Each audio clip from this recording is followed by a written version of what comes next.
What you're about to see is me being interviewed by Bev Smith, who's on an internationally syndicated radio station out of Pittsburgh. It's a great honor to be launching the social revolution of dialogue and to introduce Respectfully Real Manifesto from the white race to the black race.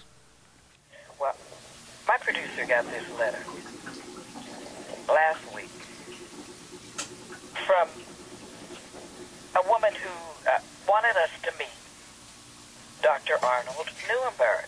And so Vicki, our producer, she faxed it over to my home office, and I read the letter. Let me share it with you. Dr. Laura Schlesinger, radio counsel, psychologist, personality, has made a name for herself by pushing the envelope. Her ability to touch on touchy subjects like sex, religion, and race has garnered her wide national appeal. Last week, though, her etiquette-pushing attempt to be real with an interracially married black female caller backfired. Big time. Don't NAACP me, she said, after being confronted by the woman about her use of the N-word during the show. Remember we told you in a 5-minute period she used it 11 times? If you're so sensitive about color and don't have a sense of humor, then don't marry out of your race. Dr. Arnold Nerenberg, the one that Lonnie wanted us to talk to, said something that caught my attention. Because we've talked about it here on this show, it takes Dr. Laura to a whole new level. And I wanted to talk to him.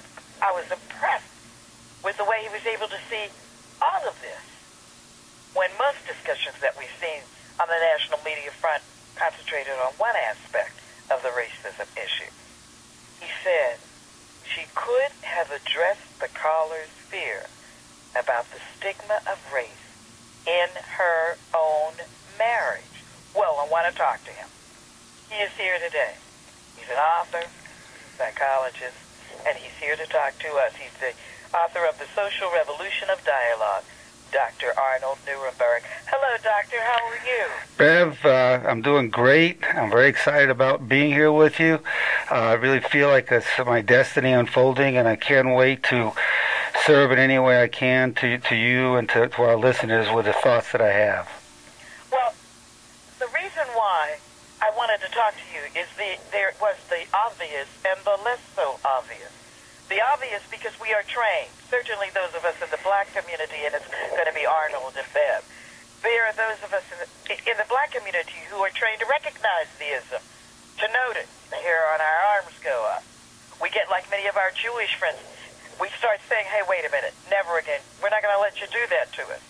And there are others who, and there are some who just look for that. And there are others who say, there is that, but there is this too. That may be a part of what is the larger issue of how we see each other. Is that what you were trying to say about Dr. Laura? Now, when Dr. Laura used the N-word, I think almost everybody, any reasonable person knows that that was extremely disrespectful. And I'm advocating respectfully real communication, not just being real, but being respectfully real. Now, what she said, there's no question it's wrong. But I would also go further, and I would say what she didn't say was probably just as wrong. I think the N-word is an issue in and of itself and a good symbol for a larger issue. And I tell you what I think the larger issue is, why all this responding that we're having is very appropriate. And I call it the Respectfully Real Manifesto from the white race to the black race.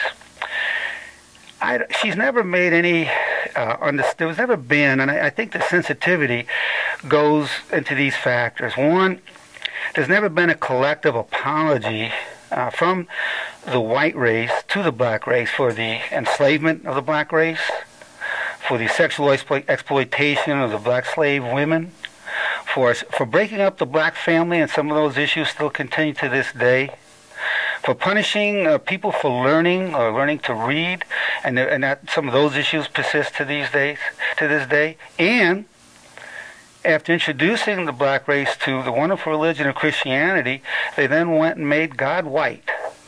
Every image you see of Jesus Christ, he's a white man. As a matter of fact, just not only white, He's British. Blue eyes, blonde hair with a British accent. All the movies that way as well. It's continued to this day. Also, an apology for all this. In fact, on behalf of the white race, I want to apologize